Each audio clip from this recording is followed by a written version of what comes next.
Asian century या इसे thumbnail में दिया हुआ है, लिखा हुआ है मैंने 2000 से लेके 2099।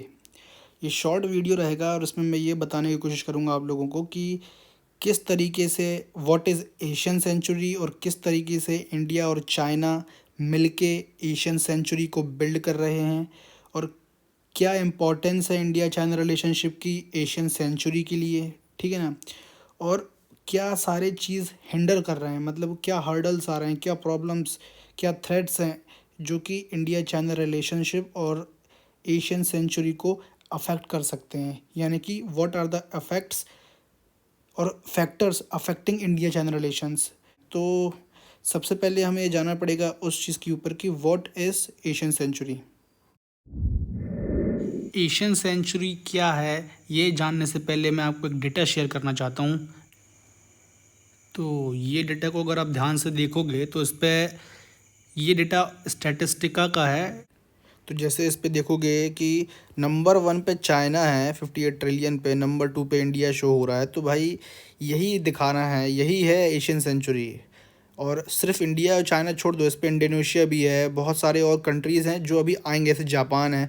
जापान तो खैर डिक्लाइनिंग फेज़ में चल रहा है क्योंकि पॉपुलेशन की वजह से। बट इंडिया और चाइना, जब तक ये दो कंट्री हैं तब तक कुछ भी पॉसिबल है ब्रो।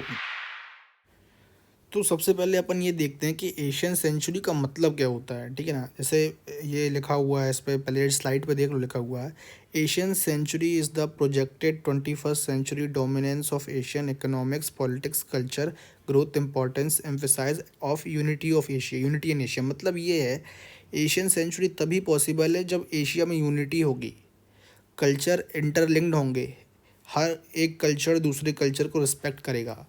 ये मतलब ये है कि चाइना और इंडिया जब तक एक दूसरे की रिस्पेक्ट नहीं करेंगे, एक दूसरे के साथ कॉरपोरेशन नहीं करेंगे, ये चीज़ कभी नहीं होने वाली।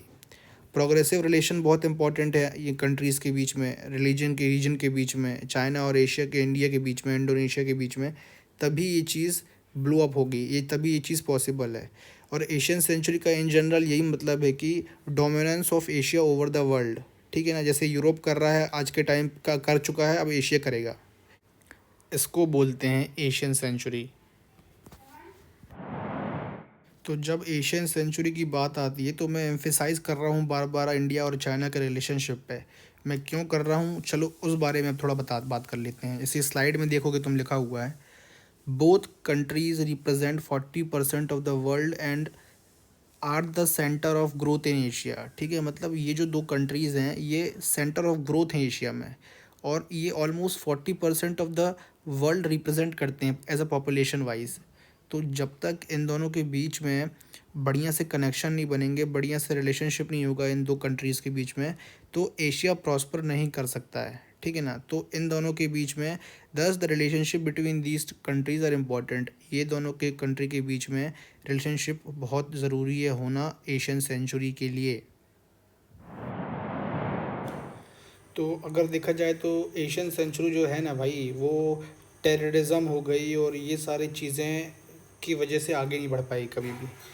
एशिया में जो थ्रेट ऑफ टेररिज्म है, पाकिस्तान का इन्फ्लुएंस, पाकिस्तान जो स्टेट फंड करता है टेररिज्म को, वो चीज़, ठीक है, वो हिंडर करती है एशियन सेंचुरी। एशियन सेंचुरी कहने का मतलब वो ये बता चुका हूँ पहले भी, dominance of Asia over the world, और वो होने वाला पॉसिबल, मतलब 100% होने वाला वो चीज़, ठीक है।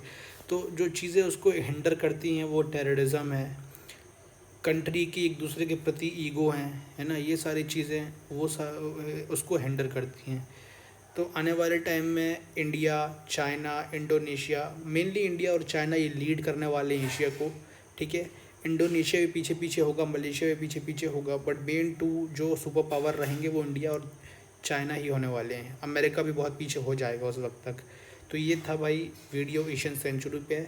कमेंट करो, लाइक करो, बताओ और किस टॉपिक पे वीडियो चाहिए, और सब्सक्राइब करना मत भूलना एशियो को।